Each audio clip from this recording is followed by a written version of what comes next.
Okay guys, para to sa mga Sagittarius. Ano dapat yung malaman guys today sa mga Sagittarius? Sagittarius, this is for you. Anong dapat nyo malaman today sa mga Sagittarius? It's time for healing, Sagittarius, not war. At andito din ang forgive. Okay, ano to Sagittarius? Bakit kailangan mong mag-forgive at kailangan mong mag-healing? This time. Ito yung tamang time. Ito yung tamang panahon for healing. At hindi makipag-away o something, magsalita ng kung ano-ano sa kung kanino ka masamang loob or nagagalit. Okay, forgive is here para sa iyo, Sagittarius. Okay, someone is lumisan dito, umalis.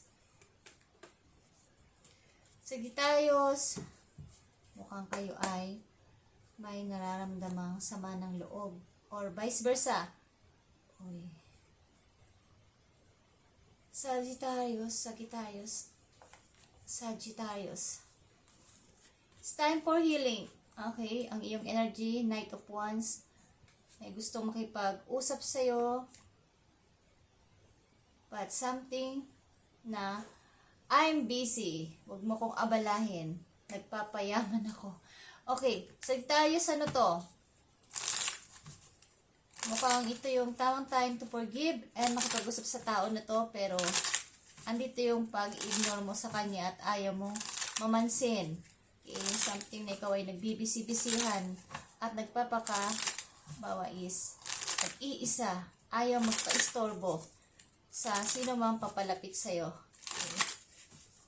Malungkot ang ilan sa inyo guys. Why? Okay, Sagittarius, ano to? Busy sa work ang mga Sagittarius at ayaw magpa-istorbo. Third party. Okay. Meron ditong nangyaring third party kasi sa inyong relasyon ng tao na to, ng iyong kakoneksyon. So, maaaring may hindi pagkakaintindihan dito sa dalawang tao nagmamahalan at kailangan ng pag-forgive or sino ang magpo-forgive or maghihingi ng sorry. But, may natatakot namang mag-forward dito because nga sa ginawa niya sa isang tao at no contact na. Silence. Okay, silence. No contact. Ayaw ko na. Okay. Ini-ignore mo na ba ang tao na to guys? At gusto niya makipag-usap muli sa'yo. Something, ikaw ay nakapokus ngayon sa iyong future, sa iyo. Ang iyong mind ay sa money lang. Okay, this time. But, it's time for healing, Sagittarius, not war. And forgive kung gusto mo lang. At maaaring ito maging vice versa kung sino man ang involved sa inyo dito. Both of you. Okay, sa inyong dalawa ng yung person. Nakakoneksyon mo sapagkat ito ay para sa dalawang taong may malalim na koneksyon. Maaaring ito ay love or friends na matagal nyo nang hindi naka-imikan o no contact. But mayroon ditong third party, guys. Okay. Ano ang payo sa iyo, Sagittarius, sa ganitong sitwasyon mo? Communication is needed dito. You are encouraged to communicate clearly from your heart. Bridge any gaps that are keeping you from connecting deeper with your loved ones. It is important to speak your truth with emotion, vulnerability, and power. Something, ito ay tungkol sa inyong loved ones na hindi nyo na nakakaimikan or wala na kayong contact sa isa't isa, but may gusto dito ariglo. Makipag-usap, okay. At maaring heart-to-heart conversation is needed dito, guys. Important is masabi nyo ang inyong totoong nararamdaman at with emotion, vulnerability, and power. Sagittarius. Maaring ikaw ay may tinatagong is hindi naman yung tipong galit. Para masamang loob or talagang ayaw mo nang magpa-istorbo sapagkat nakapokus ka ngayon sa iyong trabaho, sa iyong money, para sa iyong future, mind on the money, para sa future finances. Okay. But meron ditong gustong mag-forward for you at makipag-usap. Sagittarius, isang mahalagang message for you. Seven of Wands. Okay, pinoprotektahan mo ang sarili mo dito at talagang matigas ka sa iyong pinanindigang salita. Yeah.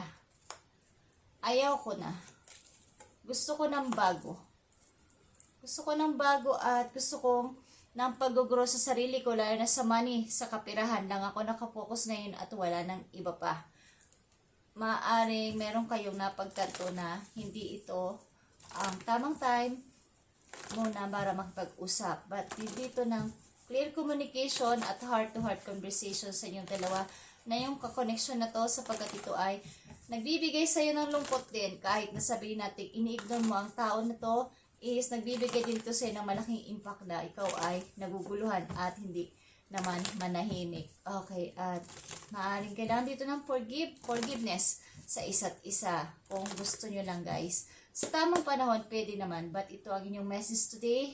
Sagittarius, marami rin mga paparting sa iyong opportunity.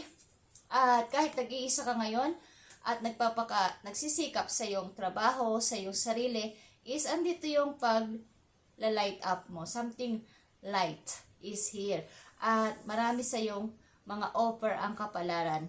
Movement, choices, decision is here. Kung ikaw ay magta-travel, pipili ng ibang part ng buhay, maaaring pagta-travel din, bagong trabaho at mga halimbawa is yung pagninegosyo at pagtingin ulit sa bagong tao na papating sa buhay mo is merong mga opportunity na papating o mga chance na papating na ganito, Sagittarius. Thank you Sagittarius at ito yung message today. Kailangan dito ng forgive at clear communication, heart-to-heart conversation sa dalawang tao. Hindi na nagkaintindihan, wala nang contact sa isa't isa. At maaaring may third party dito nangyari. Third party, ito. At meron dito nananahimik na lang kesa magsalita at nakafocus sa work. Okay, Sagittarius, thank you and God bless.